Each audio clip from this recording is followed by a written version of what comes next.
Hi, this is a tutorial for tabletop. So tabletop is a position that we use a lot in yoga, especially at the start when we're warming up and we're doing things like cat and cow or warming up the abdominals.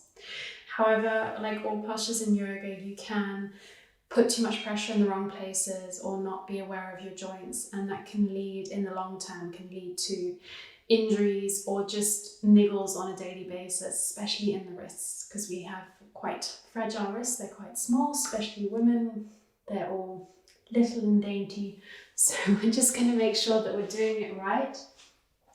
Even men, because men have a lot more weight in their shoulders, it can be a lot more pressure on the wrists. So it is really important that we get this right.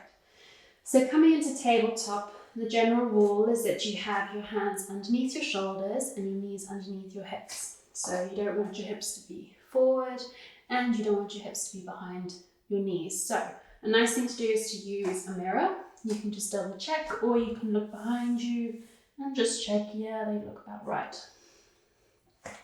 Your feet, again, also, you want to have them lightly pressed into the mat, and your toes will naturally turn inwards, so don't worry too much about having your toes in line with your ankles. You'll feel that if you try and do that, you've got to push your ankles in and it doesn't feel very comfortable. So allow your toes to fall to where they need to be, and then you'll start putting a little bit of pressure in them. Now coming up to the wrists, this is the really important part. So again, we say hands underneath the shoulders, but this really depends on your flexibility in the wrist and also in how your joints are formed. So for some people, this may be incredibly uncomfortable because their joints or their flexibility doesn't allow them to have their wrist at a 90-degree angle. So if this is uncomfortable for you, there is nothing wrong with having your wrists, your hands slightly further forward. There's absolutely no reason as to why you can't do this. You do just have to be aware then that you really need to concentrate on putting that weight into your fingertips so that it's not all going into the heel of your palms. That is the only thing that you need to be worried about if your hands are slightly further forward, because after all, for downward facing dog, they are in front of our shoulders. Having them under your shoulders just means that it's easier to distribute that weight. So depending on how flexible your wrists are, place them where they feel comfortable. And remember, you can always build that flexibility just by rocking backwards and forwards to stretch your wrists out. That's something you want to work on. The second thing is like with all our other postures where our hands are on the ground, spread your fingers. Make sure your fingers are as wide as they can. It should feel uncomfortable. Your middle finger and your thumbs should be relatively at a right angle to each other. You want them that wide. And then you really have to think about pushing those fingertips into the earth. Your fingertips should be going slightly wide from the pressure. Push them in so that they go wide. Feel what it feels like in your wrists and your hands, and then release that pressure, and you'll notice that all of that weight has gone straight into the heel of your palm. So this is what we're talking about when we say protect your wrists. This is why it is so important to push your fingertips into the mat. The second thing, or the third thing rather, is again looking at your bone formation. So everyone's wrists are formed differently. The general rule of thumb when people say coming into any posture where you have both hands on the ground is you say that your middle finger is pointing forward. This isn't right for everyone. So start off with your finger facing forward, and then you want to look at your wrist bone and you want to look at the crease in your wrist and to make sure that that big crease is even all the way around. So for some people, having your middle finger straight, the crease is even. However, for many others, it's actually more comfortable, more even to have your fingers turn slightly outwards or slightly inwards. And you'll be able to feel, just by playing around, you'll be able to feel which one is more comfortable. So play around, find that spot that works for you.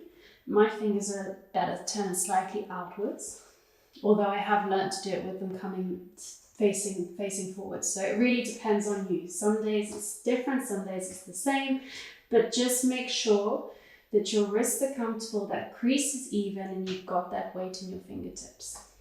So moving up from the hands, our elbows are straight. If you hyperflex, that's okay. Just make sure you're not putting too much weight into your elbows so that they're pushing too far. If hyperflexion is comfortable for you, that's absolutely fine.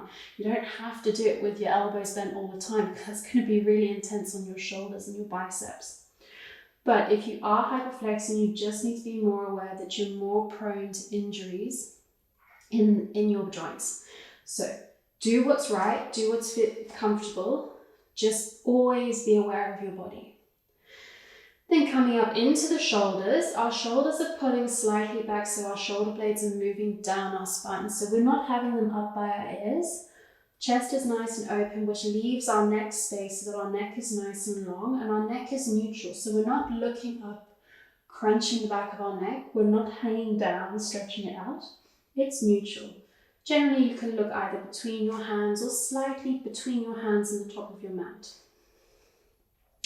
So we've got a nice open upper back, nice long spine. As you're opening your back and pulling your shoulder blades down, make sure that you're not pushing your upper back up to the sky. It's a common mistake and can put strain on yourself, and it's not really what we're going for. So drop your shoulders down, feel the maximum that they can come, push your shoulders up, feel the maximum they can go, and then find that spot in the middle, and that's where you need to be. Inhale to lengthen your spine, and then moving down into your belly, we want to have the abdominals slightly engaged. So you want your core to know that it's there. So this means that we're not relaxing our belly, allowing our tailbone to come up. That's not what tabletop is, that's cow. So pull the belly in, keep it nice and tight, spine is nice and long. Tailbone isn't tucked under because that's cat, that's pushing our back up. But it's also not sticking out. So keeping the spine nice and neutral, belly gently engaged, and then coming down into our thighs. So we've got nice weight coming into our knees, and then you want to have your toes very lightly pushing against the ground. You don't want to force them in so you're lifting your knees up. That's not what we're looking for, but you just want to make sure that they're firmly in contact with the earth. Otherwise, they'll fling around like this. So this is tabletop, and it's really important to get this right. And it's really important that the core is engaged. You can feel it if you poke yourself. You'll feel that there's something there. Because afterwards, from this position, we often do exercises like lengthening the leg and the arm and then doing crunches. And if your core isn't engaged from the start, so my belly's dropped, and then you come into this, you're going to give yourself a back injury because your bum is going up, your belly is coming down, and you're not protecting your lower spine. So it's much, much easier if from the start your core is engaged, and then whatever you choose to do, moving into whatever position, you know that your lower back is going to be protected and you're going to be building those muscles. So that is tabletop, something that we don't often pay a lot of attention to, but is fundamental to a good practice. So I hope you've enjoyed this video. Feel free to check out my other tutorials, and I'll see you again soon. Bye!